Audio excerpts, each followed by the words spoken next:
네, 오늘 말씀은 순종하면 하나님이 개입하십니다 라는 제목으로 오늘 말씀을 나누고자 합니다. 성경의 인물 중에 다윗은 여러 방면에서 탁월한 사람입니다. 음악적인 재능도 있고 문학적인 재능도 있고 행정적인 재능도 있고 건축의 재능도 있고 또 군인으로서 많은 재능들을 가지고 있습니다. 그러니까 모든 방면에서 탁월하다라고 볼 수가 있습니다. 저는 이 다윗의 가진 여러 장점들 중에서 늘 부러워하는 것은 그의 용맹함입니다. 어린 시절부터 양치기 할 때부터 양을 지키기 위해서 양을 물고 가는 사자, 곰 이런 것들하고 맞서 싸우는 그런 두려워하지 않고 싸우는 그런 용기, 용맹함, 네, 이런 것들이 나중에 골리앗 앞에서도 이스라엘 모든 백성들이 그 기세에 눌려서 아무도 나서지 않는 그런 상황에서도 골리앗이 용기를 내요. 물불 가리지 않고 나서는 하나님을 모독했다라는 그 사실 하나로 나서는 그런 모습. 아마 이 다윗은 하나님이 그렇게 축복하지 않으셔도 세상적으로 인간적으로도 충분히 큰 인물이 될 만한 그런 사람이었던 것 같습니다. 신약에도 이런 부류의 사람이 있습니다. 사도 바울입니다. 신념이 강하고 마음 먹고 나면 상황이나 사람을 두려워하지 않고 일을 추진해가는 그런 스타일. 이런 부류의 사람이 참 마음에 늘 부러움이 있습니다. 그런데 하나님이 사용하신 사람들을 보면 다 그런 사람만은 아니라는 거. 그래서 저에게도 참 위로가 됩니다. 용기가 별로 없고 소심하고 하는 이런 사람이라면 참 이런 부분에 부담이 되는데, 근데 하나님은 그런 사람만 쓰신 게 아니라는 겁니다. 하나님 말씀이 딱 떨어지면 바로 응답하고 순종하고 그렇게 나서는 그런 사람만 아니라, 성경에 보면 하나님이 시키면 못하겠다라고 빼고 변명하고 버티고, 그러면 하나님이 또 어르고 달래고 설득해서 그렇게 하나님의 일을 하는 경우들도 많이 있는 것입니다. 기드온은 미디안 사람들이 두려워서 몰래 숨어서 포도주즙 틀 거기에서 타작을 하는 그런 모습을 보여준 사람입니다. 또 하나님이 부르심 앞에 몇 번이고 확인하면서 그렇게 조심스럽게 그렇게 반응한 사람입니다. 모세도 하나님의 부르심 앞에 못하겠다는 그런 반응으로 오랫동안 버텼습니다. 하나님이 몇 번 설득하시다가 참다 못해서 화를 내셨습니다. 아마 사람 부르다가 화내신 것은 모세가 처음이 아닐까 싶습니다. 하나님의 포기하지 않는 부르심 앞에 결국 응답하고 하나님이 맡기신 그 일을 쉬운 일은 아닙니다. 그렇지만 그래도 하나님이 해보라 하니까 그렇게 했을 때 첫 번째 사역에서부터 난관에 부딪힙니다. 바로에게 가서 이스라엘 백성들을 내보내달라고 했더니 바로의 반응은 오히려 이스라엘 백성들에게 큰 노역을 더 부담시켜서 더 악화되는 그런 상황을 맞이했습니다. 그러자 모세의 반응은 보십시오, 제가 이렇게 못한다고 하지 않습니까? 그러면서 하나님 왜 저를 보내셨습니까? 왜 부르셨습니까? 그렇게 초반에 모세의 모습은 이런 모습입니다. 또 다른 부류의 사람도 있습니다. 어떤 어려움이 생겨도 그리 아니하실지라도 라는 믿음으로 흔들림 없이 그 자리, 사명의 자리에 서서 믿음을 지켜내는 다니엘, 새 친구, 이런 모습들도 분명히 있습니다. 그렇지만 연약함 속에서도 하나님의 부르심 앞에 그렇게 쓰임받는 사람들도 사실 많이 있습니다. 하나님은 다양한 기질로 사람들을 지으셨습니다. 그리고 모든 기질을 다 사용하십니다. 하나님은 누구 특정 어떤 부류, 스타일 이런 사람만 쓰시는 것이 아니라는 것입니다. 용기 있는 자가 다 믿음의 사람은 아닙니다. 인간의 용기는 한계가 있습니다. 그러나 믿음의 사람은 인간의 용기, 인간의 기질, 용기를 넘어서는 사람입니다. 담대한 자가 큰 일을 하는 것도 아닙니다. 하나님은 지혜자만을 사용하시는 것도 아닙니다. 믿음의 조상 아브라함의 모습을 보면 실망스러운 모습이 많이 나타납니다. 저는 그런 실망스러운 모습 속에 오히려 우리 인간이, 사람이 위안을 얻을 수 있고, 이런 모습도 하나님이 사용하시는구나 라고 더 나아갈 수 있는 그런 모습을 우리에게 보여준다고 생각합니다. 아브라함은 아내를 2번이나 뺏겼습니다. 우리가 성경 읽으면 잘 알듯이 아내를 2번이나 뺏겼는데, 이 아내는 하나님의 비전, 이것을 이루기 위해서는 꼭 반드시 있어야 되는 조건 아니겠습니까? 믿음의 가문을 이루어가는데 아내 없이 어떻게 합니까? 그런데 이 하나님의 약속을 받고 출발한 아브라함은 2번이나 이 아내를 그냥 맥없이 빼앗겨 버립니다. 아내를 뺏길 때 이 아브라함이 아내를 지키기 위해서 싸웠다거나 어떤 그런 모습이 전혀 없습니다. 아무런 반응 없이 그냥 내주고 맙니다. 오늘 본문에도 20절에 보시면 그는 그의 아내 사라를 자기 누이라 하였으므로 그랄 왕 아비멜렉이 사람을 보내서 사라를 데려갔더니, 들어갈 때부터 이 사라는 제 아내가 아닙니다, 제 누이입니다라고 광고를 하고 들어가는 것입니다. 그러니 사람한테 물어보고 그래? 그러면 데리고 가는 것입니다. 근데 이런 모습 속에 재밌는 것은 하나님은 아브라함을 책망하시는 것이 아니라, 아브라함을 나무라시는 것이 아니라 그랄 왕을 나무라시는 것입니다. 첫 번째 사건 애굽에서도 마찬가지입니다. 아내를 힘없이 내어줬지만 하나님은 아브라함을 책망하신 게 아니고 애굽 왕을 책망하셨습니다. 벌을 내리셨습니다. 하나님이 이 아브라함의 약한 부분을 이해하시고 덮고 가시는 그런 모습을 볼 수가 있습니다. 그리고 아브라함이 스스로 해결할 수 없는 상황임을 아시고 하나님이 직접 나서셔가지고 정리를 해주십니다. 상황 정리를 하시는 겁니다. 하나님이 개입하시는 은혜입니다. 하나님의 눈에, 하나님이 보시기에는 아브라함의 행동이 참 한심스러운 행동이 아니고, 아브라함이 하나님 보실 때는 아브라함에게는 최선이구나, 저렇게 행동하는 것이 참 최선이구나, 그렇게 생각을 하신 것 같습니다. 하나님이 개입하시지 않고는 답이 안 나오는 그런 상황 속에서 하나님이 친히 나셔서 정리해 주시는 은혜를 보여주십니다. 하나님은 아브라함을 믿음 없다 책망하지 않으시고 받아주십니다. 덮어주십니다. 그리고 해결해 주십니다. 우리는 아브라함이 믿음의 조상이라고 이야기합니다. 믿음의 조상. 이 믿음의 조상으로 불리는 이유가 대단한 믿음을 가졌고 담대한 믿음을 가졌고 그런 사람이어서가 아닙니다. 아브라함은 선천적으로 기질이 부드러운 사람입니다. 용맹스러운 사람이 아닙니다. 모험심 많고 도전적인 그런 사람이 아닙니다. 오히려 겁 많은 사람입니다. 하나님이 본토 친척 아비 집을 떠나라 했을 때 아브라함의 마음에 2가지 갈등이 생겼지 않을까 생각합니다. 하나님의 말씀이 분명히 들렸습니다.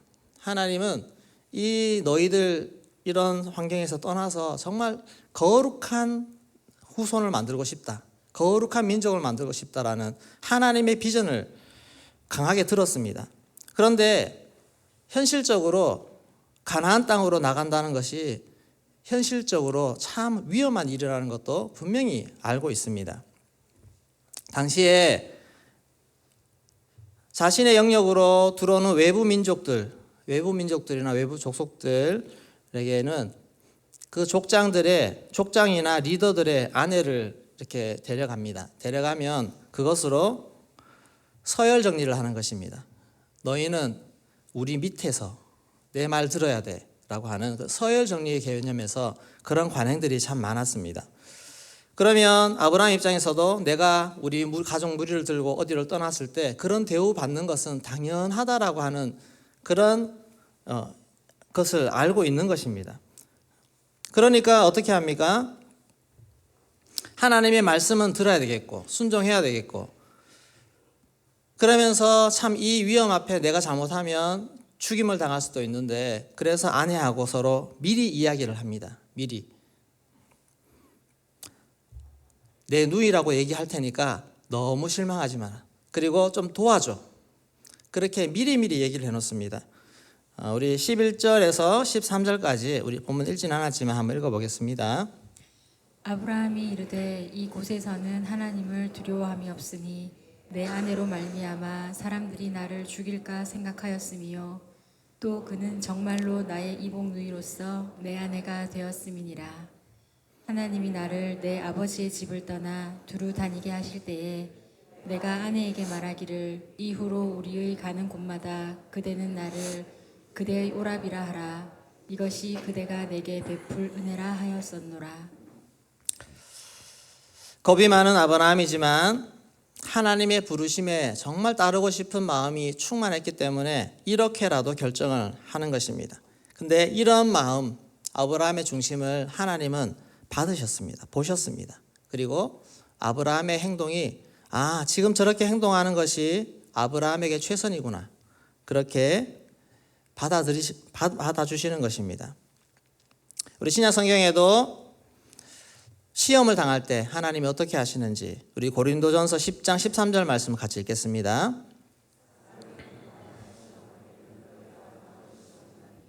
오직 하나님은 미쁘사 너희가 감당하지 못할 시험 당함을 허락하지 아니하시고 시험 당할 즈음에 또한 피할 길을 내사 너희로 능히 감당하게 하시느니라. 네, 내게 닥쳐오는 시험이 내가 감당하기 힘들게 느껴질 때가 있습니다. 그러나 하나님 그때 피할 길을 주시고 하나님이 친히 정리해 주시는 이런 은혜가 오늘 우리에게도 동일하게 있습니다.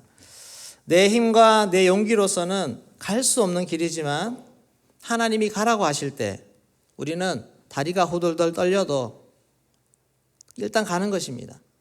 그렇게 가기로 결정하는 것입니다. 이것이 하나님의 부르심입니다. 그렇게 가다가 정말 내 믿음으로 할 수 없어서 멈춰 있을 때, 때로는 주저앉아 있을 때, 그때 하나님이 우리를 나무라시는 것이 아니라 하나님이 은혜로 덮으시고 하나님께서 개입하시고 하나님이 그렇게 일해 주신다는 것입니다. 하나님이 내게 말씀하시는 것이 처음에는 너무 부담스럽고 제대로 할 자신이 없어서 도저히 못하겠다고 할 수 있습니다. 그런데 억지로라도 순종하면서 발걸음을 내딛는 것이, 그것이 바로 믿음의 행위인 줄로 믿습니다. 마음에 충만함이 없어도 괜찮습니다. 두렵고 위축되어도 괜찮습니다. 그러나 발걸음을 옮기셔야 됩니다. 믿음의 행위를 하셔야 되는 것입니다. 마태복음 21장에 두 아들에게 포도원에 가서 일하라고 했을 때 두 아들의 반응이 나옵니다. 우리 같이 한번 읽어보겠습니다.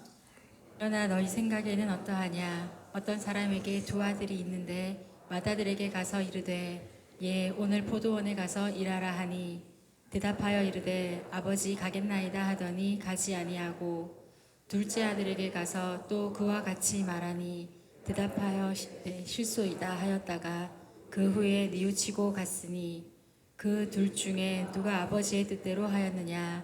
이르되 둘째 아들이니이다. 예수께서 그들에게 이르시되 내가 진실로 너희에게 이르노니 세리들과 장녀들이 너희보다 먼저 하나님의 나라에 들어가리라. 네, 가겠다 하고 안 간 사람이 있습니다. 그러나 처음에는 가기 싫어요. 못 가겠어요. 그렇게 얘기하다가 결국에는 그 말을 듣고 간 사람이 있습니다. 누가 믿음의 사람입니까?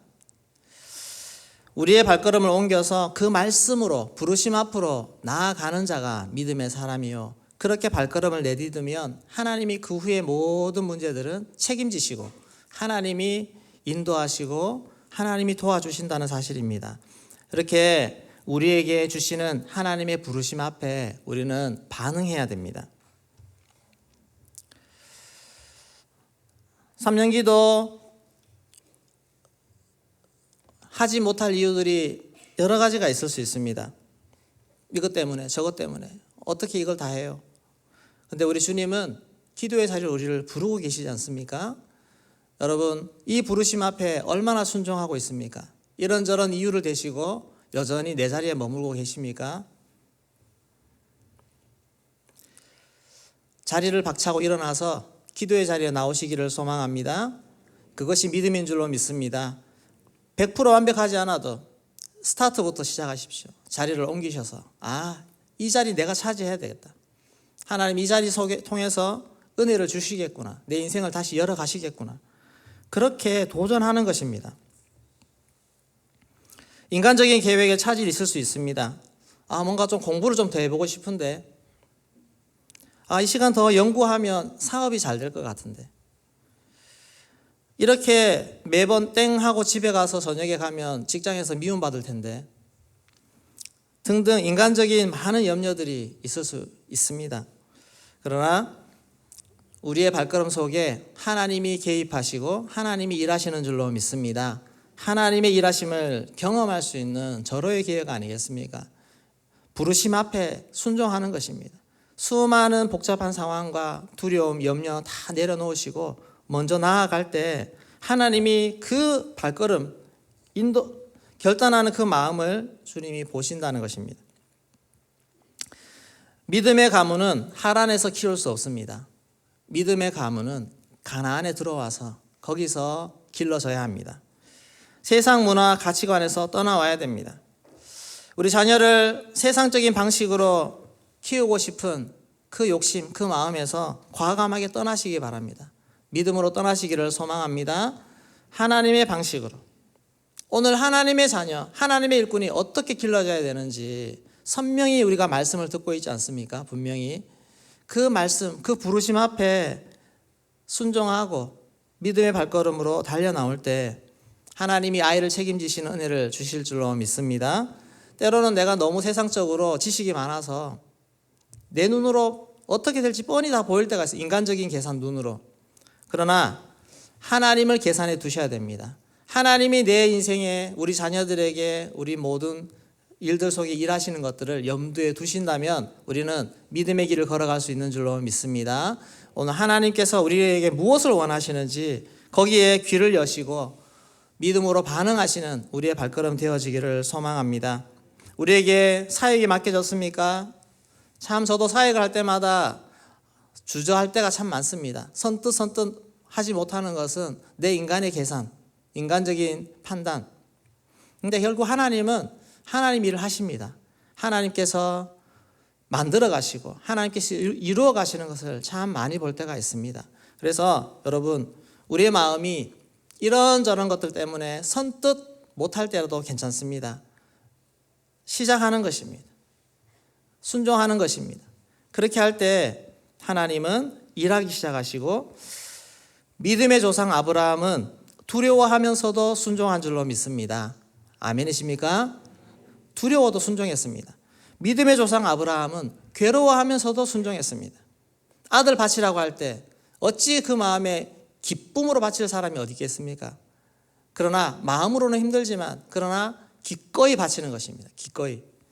그렇게 할 때 하나님은 이 인간적으로 볼 때는 참 용맹하지 않는 그런 아브라함이지만 하나님은 아브라함을 믿음의 사람으로 세워주셨고 그를 통해서 믿음의 가문들 만들어 가시는 은혜를 허락하신 줄로 믿습니다. 하나님 앞에 주님이 지시하신 땅, 주님이 내게 말씀하신 그 자리로 일어나 떠나시기를 소망합니다. 출발하십시오. 그렇게 하면 하나님이 분명히 일하실 줄로 믿습니다. 우리 2023년도에 하나님이 우리 모든 것을 새롭게 하시지 않습니까? 우리가 기도하면서 하나님이 이 대원교회 체질도 새롭게 하시고 우리 제자 비전도 새롭게 하시고 모든 면에서 새로운 도전을 주시고 말씀해 주실 때 우리 모두 믿음으로 반응하여서 참 힘들기도 하고 부담스럽기도 하지만 우리가 다 같이 발걸음을 떼어서 함께 걸어가는 그런 은혜의 발걸음을 은혜 믿음의 결단을 할 수 있기를 주의 이름으로 축원합니다. 순종할 때 하나님이 도와주십니다. 순종한 이후에 하나님이 기쁨을 부어주십니다. 순종한 이후에 열매를 따게 하십니다. 그럴 때 하나님의 놀라운 축복의 귀한 것들을 다 받아 누리는 그런 은혜를 누릴 수 있기를 주의 이름으로 축원합니다. 네, 기도하겠습니다.